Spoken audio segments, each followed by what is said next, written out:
She put a pot on she hair and gone. Them a the first one out on the dam. Basket on she head, bucket in each hand. Hold up on she frock, I wanna she grandson.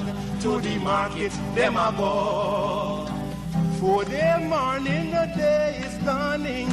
For cockacrow to give the villagers a warning.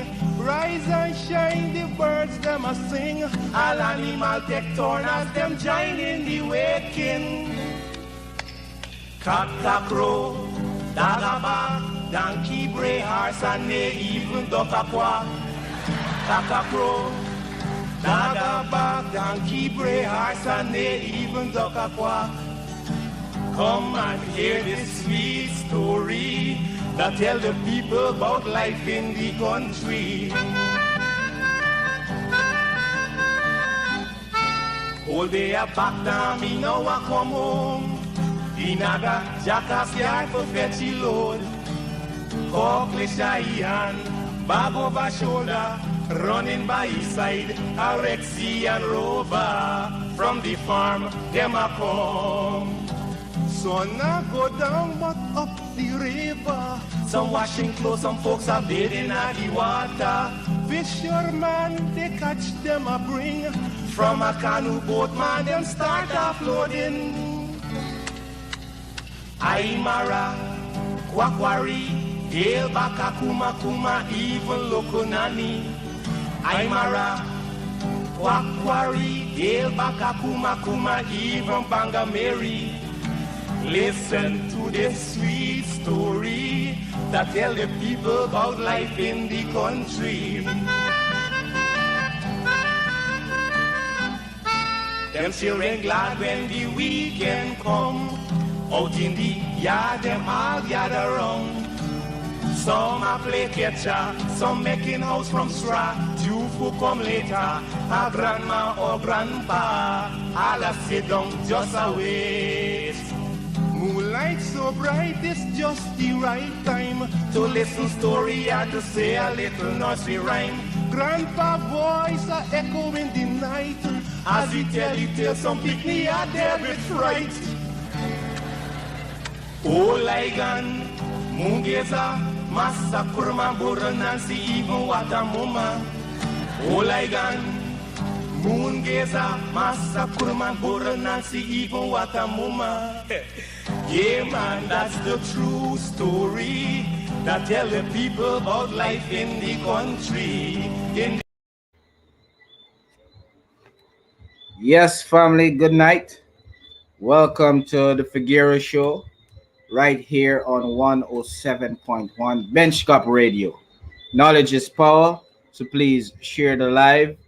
Share the live. You are on 107.1 FM Benschop Radio, and I'm your host tonight on the Figueroa Show, German Figueroa, and we are going to have a very educational and interactive conversation with you here tonight. And my guest is one of Guyana's most consummate professional, former Minister of Finance, Mr. Winston DaCosta Jordan, the only Minister of Government of Finance who would have been asked to be a guest lecturer at Harvard University twice. So we have a very competent former minister in the house who's going to be here to speak to us about matters of interest, matters of importance, and we believe the more you are informed, the better you will be able to make informed decisions. Region 10, my hometown. We have seen an influx of government ministers. It seems that Region 10 is a favored region. But favored for what? I mean, so many persons have been fired from this region. Nursing school shut down. The public school shut down where a lot of young people have been affected.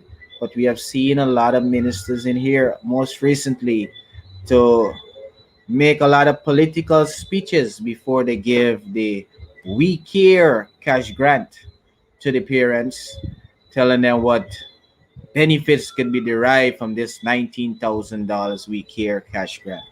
But we are going to be engaging the minister so that he can share his perspective on if this cash grant was indeed a we care project and if it was beneficial. I don't believe it was. I don't believe it will achieve its true purpose. I'm, however, thankful that taxpayers are getting back some of their money. So go ahead and take your cash grant, spend it wisely, ensure that your kids, many of who hadn't had a proper meal because as public servants you haven't received an increase. So definitely take the money. It is your money, so take it. So let me take this opportunity to say to the residents of Region 10, the struggle continues for a better Guyana, for a Guyana in which all of us can be proud of and all of us benefit from the patrimony of our country. We are a nation that is blessed with a plethora of natural resources. Just the other day, as recent as 2 days ago, ExxonMobil announced another oil find. But to no surprise, no Guyanese has exhibited any euphoria, any form of excitement about this 22nd oil discovery because we are feeling the squeeze, so to speak, with respect to the increase in cost of living. Every single thing literally gone up.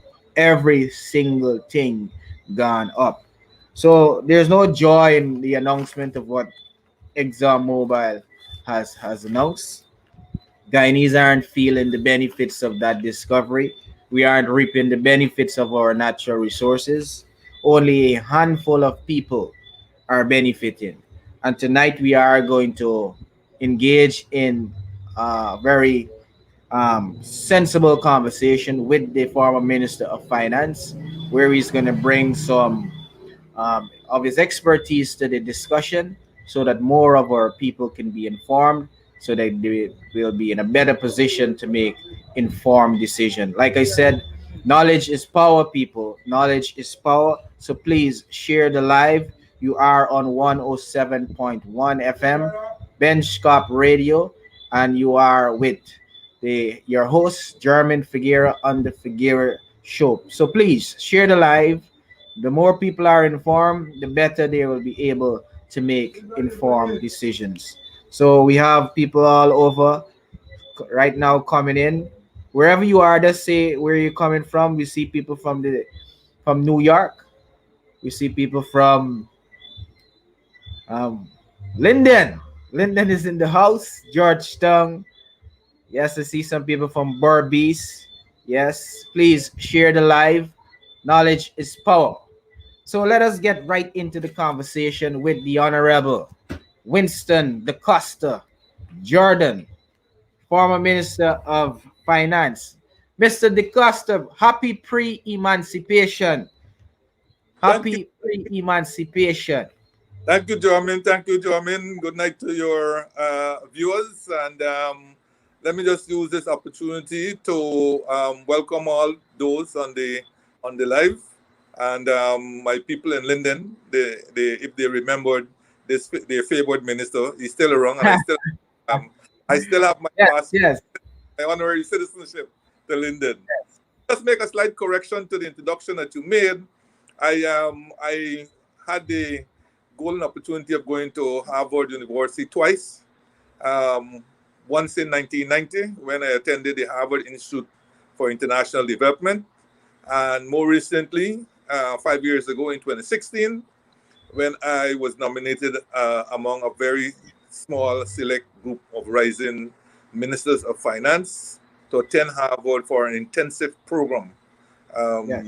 It's perhaps one of the greatest pieces of academic training that I have received in my lifetime. So, yes, twice I went, but not to give guest lectures. I don't claim to be, I don't claim to have been any guest lecturer at Harvard, but I did attend twice.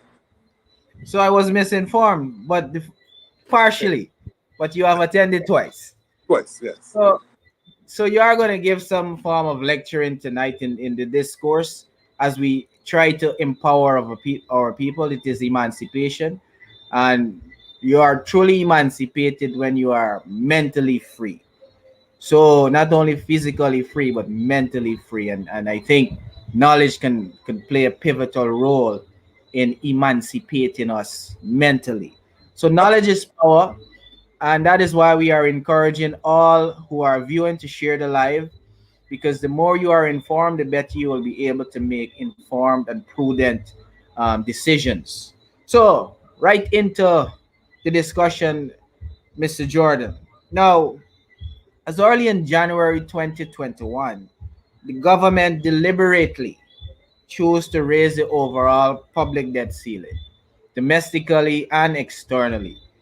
Domestically, it would have raised by 233.3%.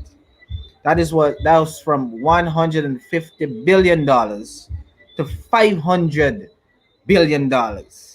And the external debt ceiling raised from $400 billion to $650 billion, an increase of 65%. Now, I believe it's important, um, former minister, for our viewership to understand what what it is when we say the the public debt ceiling domestically and externally, and if you would, I would greatly appreciate in a synopsis form, and more so in a layman's term, you give an explanation of what these two different debt ceiling really mean, and the implications it can have on future taxpayers, and more so Guyana as a country going forward. Okay, right. So easily a ceiling is a limit. Okay, so the debt ceiling is the limit to which the government can contract new debts together with existing debt.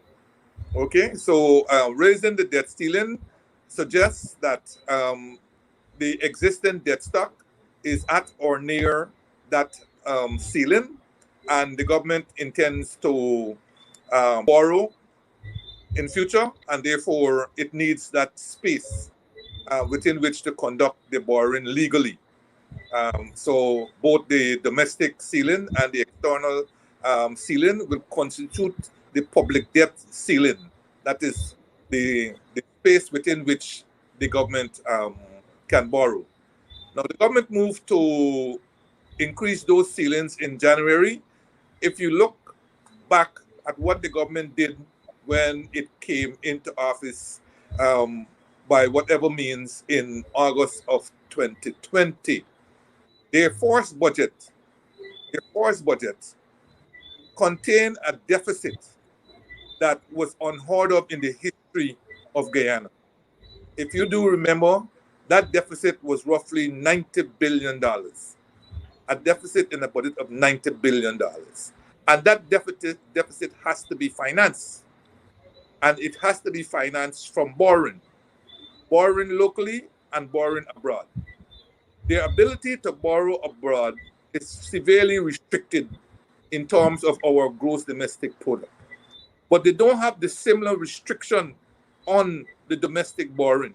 So when you look at the configuration of the domestic to external borrowing in the 2020 budget, it's like about 4-to-1. 4 times the amount that you're borrowing externally, you will be borrowing locally. When you look at the 2021 budget, that's just before they read the 2021 budget, they brought in the debt ceiling in 2021. When you thought that they created a record in the 2020 budget, the 2021 budget exceeded that record. And so the deficit on the 2021 budget was 120 billion, right? So it moved from 90 billion in 2020 to 120 billion dollars. And again, as I said, that has to be financed from domestic and foreign sources. Again, the foreign sources are limited in terms of our gross domestic product. So the borrowing on the domestic front is not as limited as it is in the external fund, because they can raise domestic borrowing through treasury bills issued by the Bank of Guyana, and of course they can tacitly run the overdraft on the consolidated front at the Bank of Guyana, which is what they have been doing. They chastise us for doing the same thing when we were in power. But in the 5 years that we were in power, the overdraft on the consolidated fund as at July 31st, 2020, in the words of the now Minister of Finance, was $78 billion. $78 billion. When last I checked that figure, at the end of April, it was in the region of $136 billion.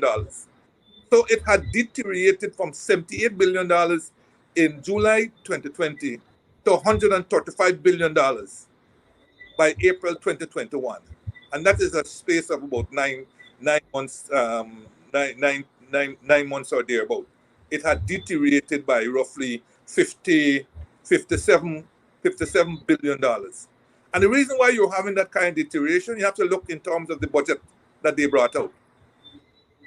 Our budget tended to have a blend of taxes and borrowing. Taxes, because taxes is supposed to be the great equalizer.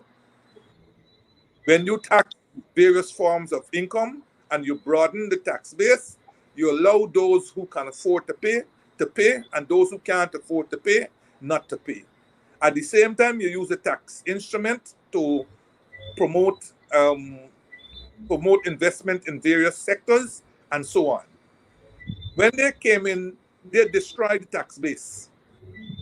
So when you destroy the tax base while more or less maintaining the same expenditure, you have to borrow.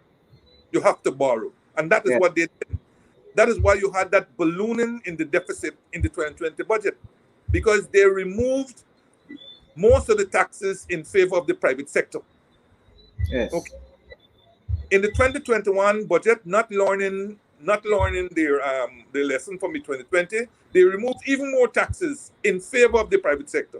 Note carefully, workers did not benefit directly from any tax reduction or allowance increase.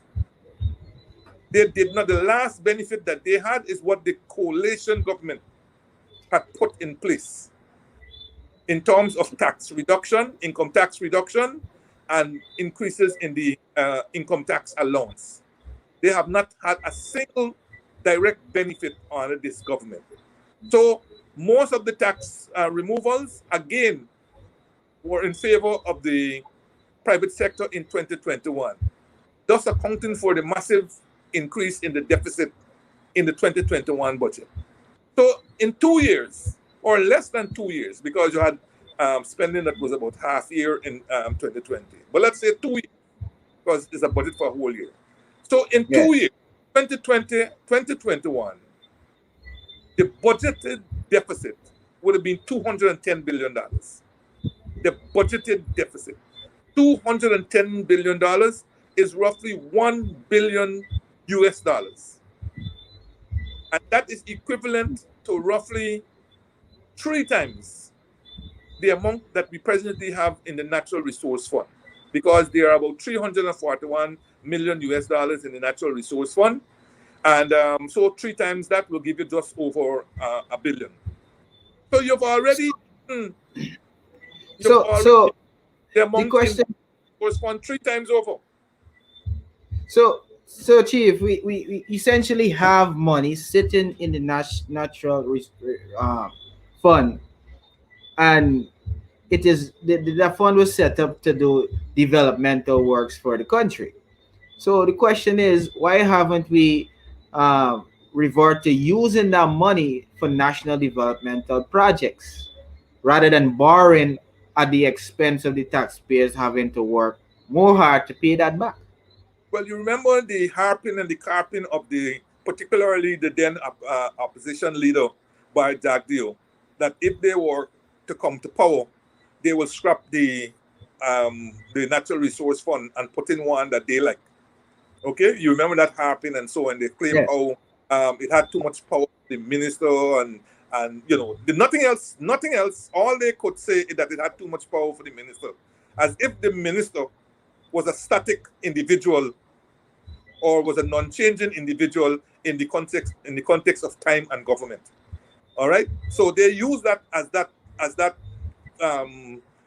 ruse to say that they will destroy the natural resource fund and bring in their own.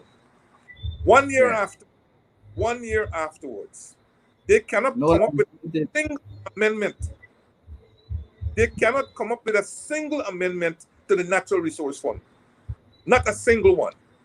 However, they have made their thinking and their intentions somewhat open, that they are going to go with a Kazakhstan model.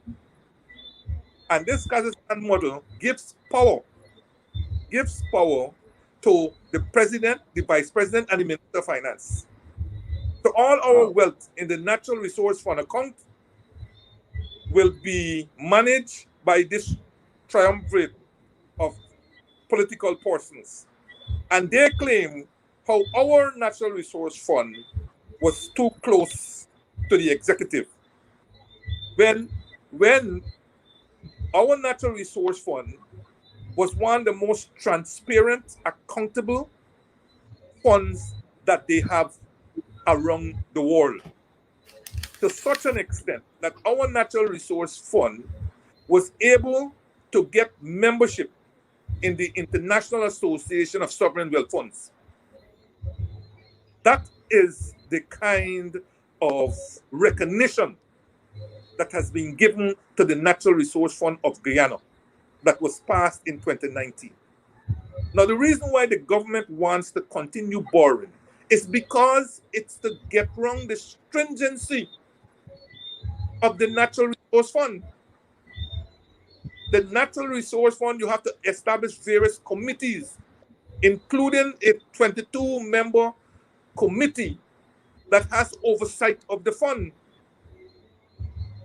And that 22-member committee has to be drawn from a wide strata of the society, private sector people, youth, women, regional people, lawyers, accountants, all those kinds of different people have to be in that 22-member committee. And what I find interesting though, Mr. Jordan, all these 22 representatives, even the private sector commission, civil society, all of these different agencies who were very vocal while we were in government are so silent with this proposal by the government to use the Kyrgyzstan Natural Resource Fund model, which in itself is ripe for corruption. Why haven't they been so silent on a matter of great importance to the nation? Well, several reasons. From day one, from the entry in you see, you have to appreciate, as you are as a politician, what is going on in Guyana. There are some people in this country who feel that Guyana belongs to them. Okay? And they feel, and they have their acolytes. They have their acolytes who perpetuate that. Their acolytes in the private sector, their acolytes in civil society, their acolytes in a number of the professional associations, in the media, and so forth. So when the coalition acceded to power in 2015, it was no joy for them. They didn't even give us a chance from day one. From day one, they were after the coalition government. We didn't even have a chance to settle down. We didn't even have a chance to settle down. And despite all the good that we did, those people had in their mind that we were interlopers. We had interrupted the people who they think are designated leaders and rulers of Guyana. And they tried in all their different ways, including attempting to sabotage the economy. All that took place while we were there. But nobody remembers that it's the coalition government in May of 2015 that had to find $12 billion to give to Gaisuko. We didn't create the mess of Gaisuko, but we had to find $12 billion again. Our manifesto that we had put out there was immediately disrupted. I mean, a lot of people don't seem to understand that. Was immediately disrupted. People say, well, you put out all these manifesto promises and you didn't carry through. Without understanding the tremendous problems that we didn't bargain for. Because after that billion, as you have seen, Jeremy, only this week, I believe, we had $11 billion in 2016. $11 billion in 2016 going to the sugar industry. Another $10 billion in 2017. Then we had to find, 2018, we had to find monies to pay severance. $5 billion in severance pay. Yeah. Going back even to 2015, while we had to find $12 billion for the sugar, we also had to find almost $6 billion for rice because the Venezuelans had abrogated the contract. People don't remember those things. In a very short time, 2015, when we should have been carrying through with our programs of salary increases and so forth for the public sector and so on, we had to find and siphon off $18 billion in the half year. And people remember, notwithstanding that, we were still able to pay the largest salary increase. We had moved minimum wage from the 30-something thousand dollars that it was to $50,000. That is 2015. And we were able to pay a bonus at the end of that year of $50,000. I'm happy. I'm happy. People don't remember these things. They don't remember things. I mean, we would have raised public servant salaries while we were in government over 77%. And two budgets, the PPP would have promised to increase public servant salaries, and they would have failed to, even though Jagdio would have called a press conference to say in which line item they have so much money to give public servants an increase. Now I'm hearing they're saying that they intend to give public servants an increase, but they will give them at their time, and their time is around Christmas time, where they usually give their annual 5% increase to public servant. But with the rising cost in cost of living and no increase for public servants, two budgets, every single thing has literally gone up. What are the implications for Ghana if there's a prolonged increase in cost of living? What are your views in that respect? Yes. Okay. So let me just finish off the NRF and I'll answer that quickly. Yes, go ahead. Just ask me that question. So what I had set out there, why they don't want to use the NRF, is the stringency involved in the withdrawals, plus the parliamentary oversight of the withdrawals. Parliament has to give approval for those and so forth. They instead will borrow because you don't have the parliamentary oversight when it comes to borrowing. All you have is a public debt ceiling. And as long as they don't exceed that ceiling, they are good to go. So all the Minister of Finance needs is the permission of the cabinet, and then he can go out and borrow. Okay? And all the legislative aspect of the borrowing, all that is needed is for him then to send the contract to the parliament, not for debate and so forth, just for noting and the records of parliament. So you see, the scrutiny, the borrowing scrutiny is not there.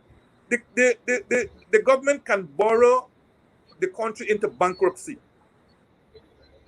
essentially, without legislative oversight of the borrowing.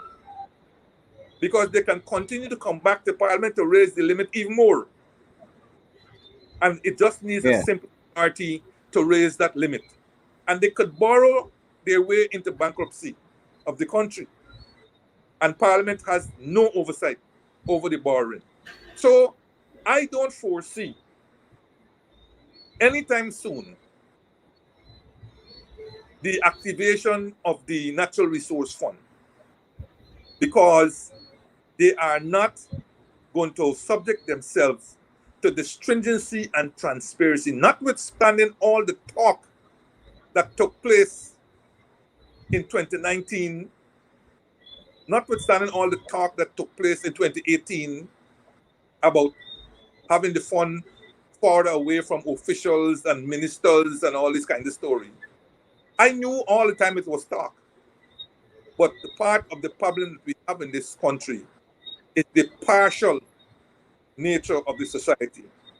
The partial nature of the society. So you cannot get, you got few people who will give you an impartial comment or impartial analysis. It is all a partial analysis, and then you have some gullible people who run with that partial analysis. And so, don't matter what you attempt to do, don't matter how much involvement they are involved and so on, it is as if the press, which has a lot to play where this is concerned, will put out the side that they are backing. And that is what is generally happening. It is easy to activate the Natural Resource Fund. The law is in place. It is easy to activate it. And it's easy thereafterwards to, within the context of the Natural Resource Fund, to start drawing on the proceeds of the fund, especially in this time of COVID, when large chunks of the population have lost income, whether by termination or whatever, lost the jobs or reduced salaries from the jobs and so on, coupled with increased prices in every single item that you could think of. There's not a single item in this country that has not increased. Yes. So the Natural Resource Fund can be activated to provide temporary cash grants for some defined period, and I'll come back to that. But to improve households' income at this time when it's very challenging. Now to come to your question. You have laid out the basis of the question, and I could only indicate to you is that, look, if you have $100 in the bank and you have no other source of income, which means that you haven't had any increase or anything, and that $100 is what you're using to sustain.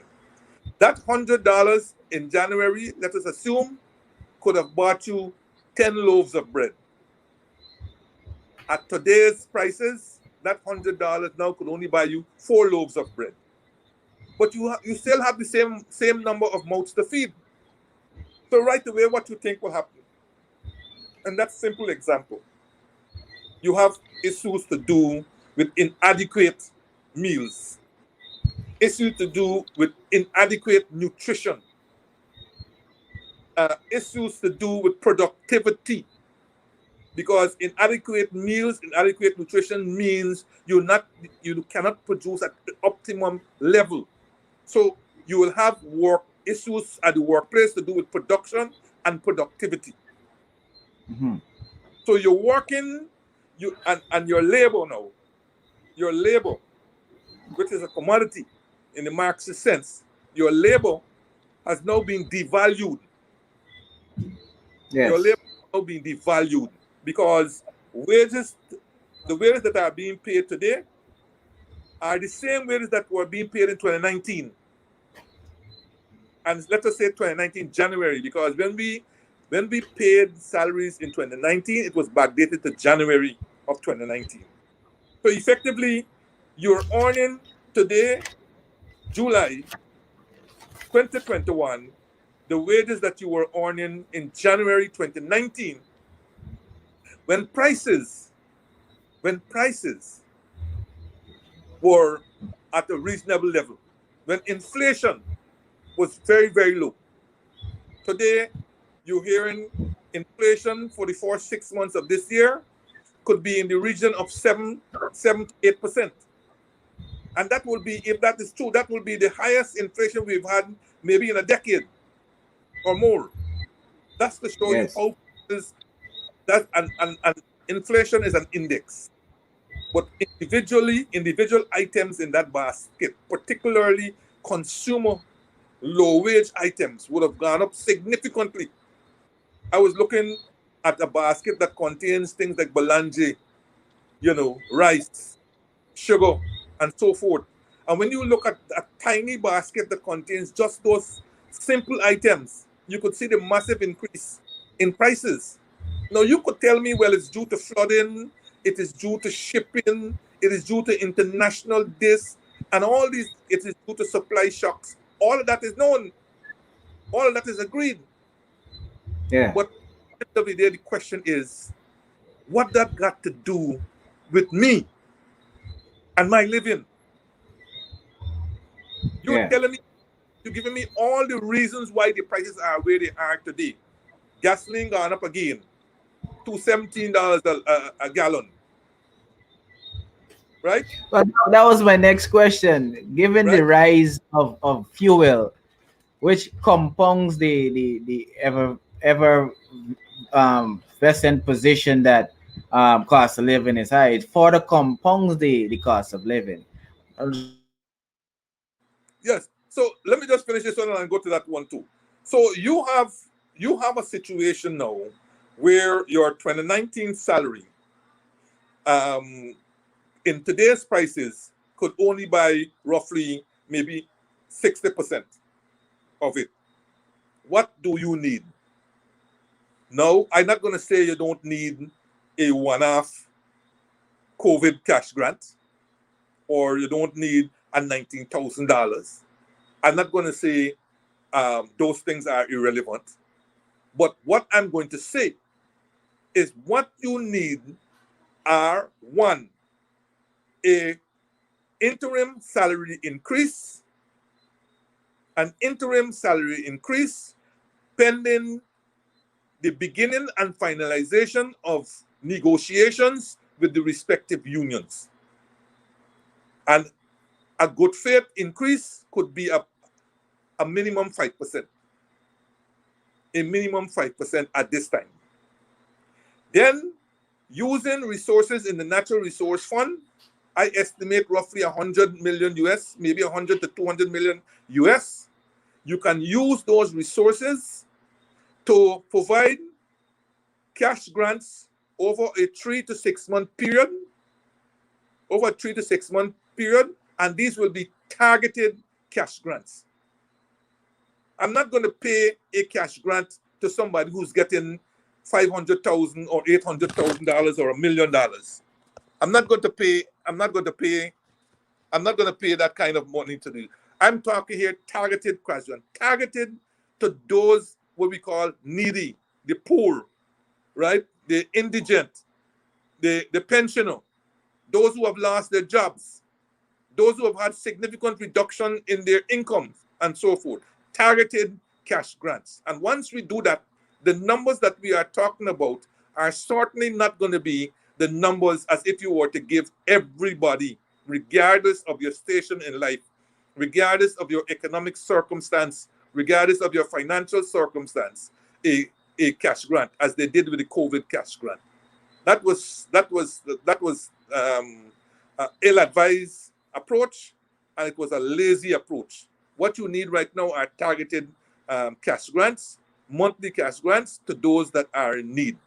So a combination of salary increases and targeted cash grant could tide people over the next maybe 3 to 6 months once it's given today. Then you have this situation in the education sector.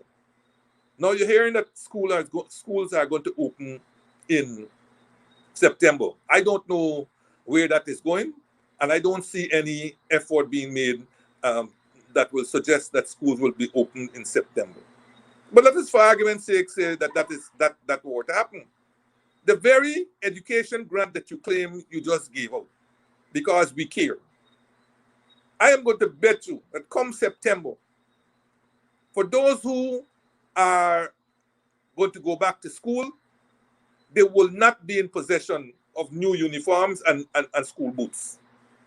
Because given the situation that I have just indicated in households, the last thing they are thinking about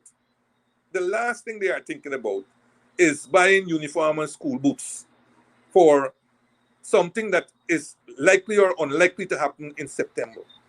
And all the indications suggest from the interviews that I've been doing that the people say we're glad for this cash grant and we could buy a black tank, or we could buy a little data, or we could buy food and so forth.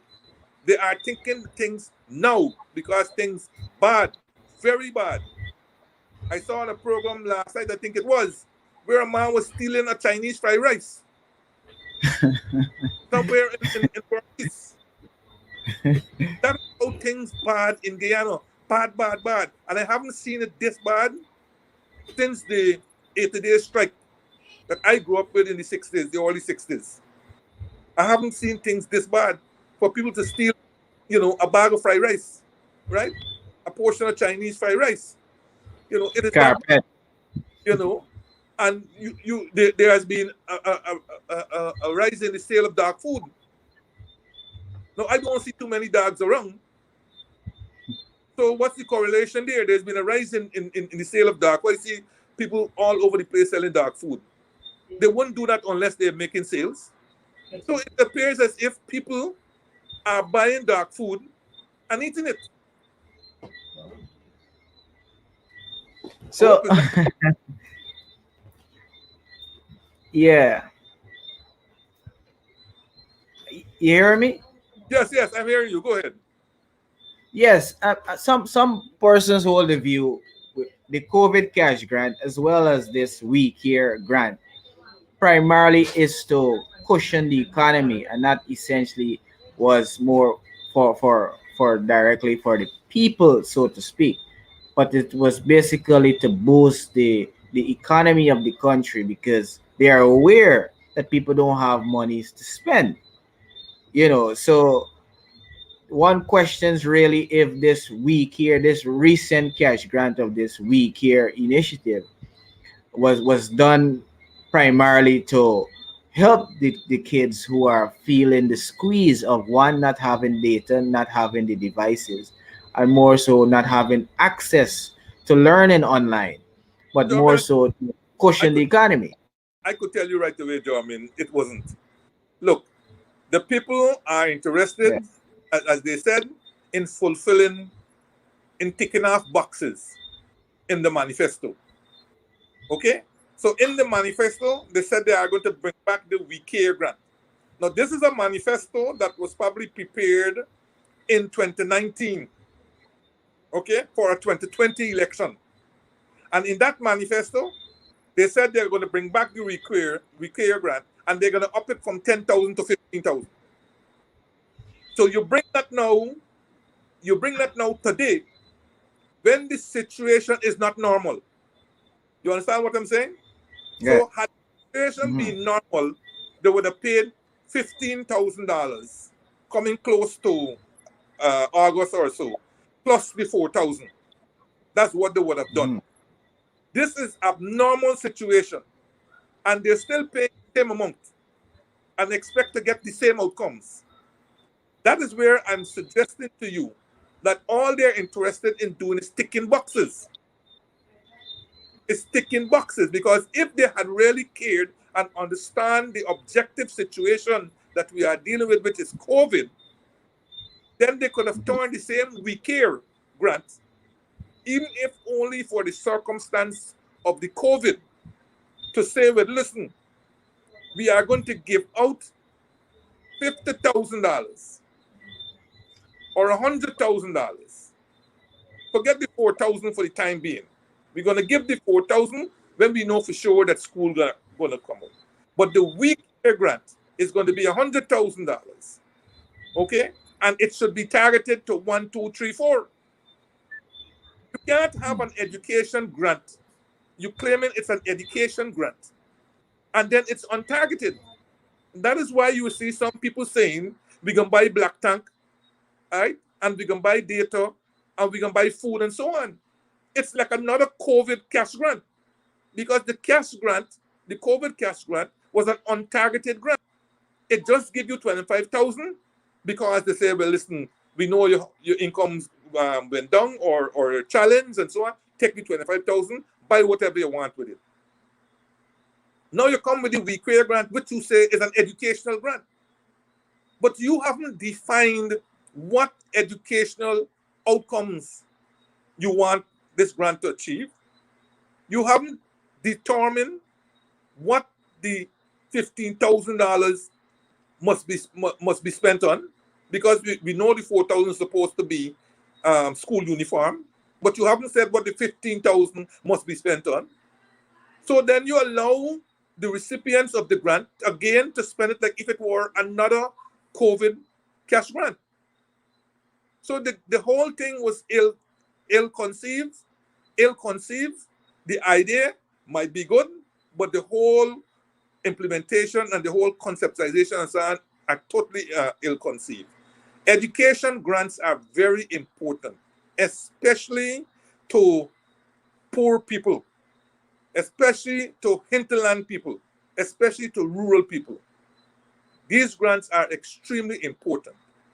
And these grants are to be given in a discriminatory manner, because it is difficult to give the same 15,000 to a hinterland student going to school in the hinterland and the same 15,000 to a student in Georgetown going to school in Georgetown.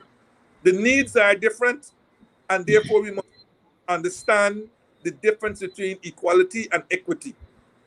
The needs are great. The prices are horrendous in those hinterland and rural areas versus what they are in Georgetown. And therefore, the person who's getting $15,000 in Rupununi is buying less than the person who's getting $15,000 in Georgetown. And so, again, as I said, the grant idea, the we care idea might be good, but at the end of the day, it's implementation, it's conceptualization, the fact that there's no outcomes that are predicted for it and so on, that is what is making that particular grant not the kind that we will wish to see frequented in Guyana's case. And of course, the point I raised, I think 2 weeks ago, it is unheard of for you to be walking around all around the place with this amount of cash, $3 billion in cash eventually, to say that you're sharing out this money. When the same people in 2014, when they suddenly sprang this grant on the people of Guyana to buy votes in the 2015 election, these same people had used Western Union to distribute the grant. But today, in COVID, because in 2014 we didn't have COVID, and we didn't have to worry about covering your nose and social distancing and all these kinds of stories. And you pass the different Western Union, particularly the one in Water Street that was near to National Hardware. Every day you see long lines of people lining up there to collect the $10,000 that were sharing out in 2014. Now you have COVID, where you have to wear masks, social distancing, and all these kinds of stories, and they're walking around with $3.4 billion in cash throughout the country to say that they're sharing out $15,000 and $4,000 for uniform. This is ridiculous. This is a recipe for mismanagement. It's a recipe for corruption and cronyism and everything else. And worst of all, the politicization of the grant is what I think has made this whole situation unbecoming. The politicization of the grant. You imagine to collect $15,000. You know, I'll tell you something. And during the 8th-day strike, myself, my brother, we had to get up at 3 a.m. in the morning and walk to St. James the Less School, because we used to live in another part of Kitty, and walk to St. James the Less School and line up. Around 9 o'clock, they will open the gate. And 80, I think the number was 80. They'll take in 80 students, 80 kids, the first 80. And then after they lock the gates. Everybody else outside can't get in for that day. And then you will have to wait, you'll have to sing, you'll have to do all kinds of different things, you have to read and all kinds of things. This time you're hungry. And around about 12 o'clock, you'll see the big pots coming in with the rice and the stew. And around about 12:30, 1 o'clock, you finish eating, you say your prayers, and then you leave to go home. Why am I saying this? This is the same song and dance they have these people doing. There's a whole agenda. Did you see it? Yes. There's an agenda to receive the $15,000. There's an agenda, pledge, prayers, speech by Minister, speech by Minister 2, speech by Redo, speech by REO, speech by this person, then share out of grant, vote of thanks, Garland, and afterwards push a mic in front of several people. Well, what you think about this grant, ma'am? Oh, are we glad for the grant? Are we glad for this grant? Right? We're gonna buy a black tank, right? And then we're gonna keep some for this is how you exploit. In wrapping up, The poor. in wrapping up, we are about to program time, Mr. Jordan. But in wrapping up, I mean, the docile nature of the Guyanese society, the silence when they are supposed to be speaking up is not there. I mean, the programs like these provide an opportunity to bring information and knowledge to people so that they would be informed. But what would be your advice to Guyanese who have been listening to this program? I mean, we close to wrap up time. In 3 minutes, what would be your advice to the Guyanese populace, given the reality that they're experiencing and not speaking up, and they could be a theft of Guyana, the wealth of Guyana, by a handful of people? So, what would your advice be to them? Well, the problem with giving advice to our people is that what you see is a situation where, for the most part, there are camps. They're essential camps. People are going through a rough time, regardless whether they're Indian, whether they're African, or particularly Amerindian. They're going through rough times.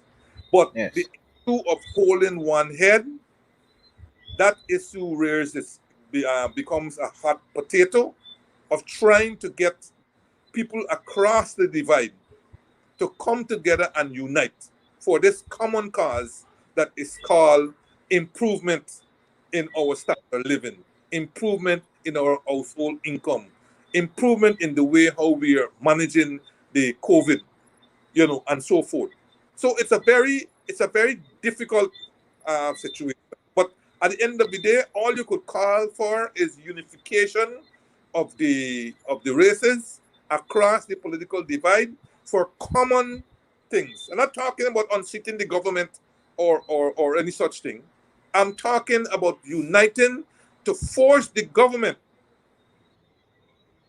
to do things in a systematic and structured manner. For the benefit of all Guyanese. That's right. To treat the issue from a Guyanese standpoint, not from an Eastern Guyanese standpoint or an African Guyanese standpoint or Amerindian Guyanese standpoint. All Guyanese. And all of the associations, whether private sector, whatnot, could see this matter in a unified light. Thank you, Mr. Winston Jordan. Thank you very much for being on the program. It was very much educational, and definitely you will be invited once again to come on the Figueroa Show right here on 107.1 FM on Benschop Radio. Straight Up is next with Mark Benschop and Dr. Hines. So please tune in. Happy pre-emancipation to all our viewers. Please go on Mark Benschop Straight Up Show tonight and share the live. The more people are informed, the better we'll be able to make informed decisions. Knowledge is power. Let us emancipate our minds. Thank you very much, Dr. Mr. Former Minister of Finance, the one and only DeCosta, Winston DeCosta Jordan, a very erudite economist. Thank you very much, sir. Thank you very much, Jeremy. You are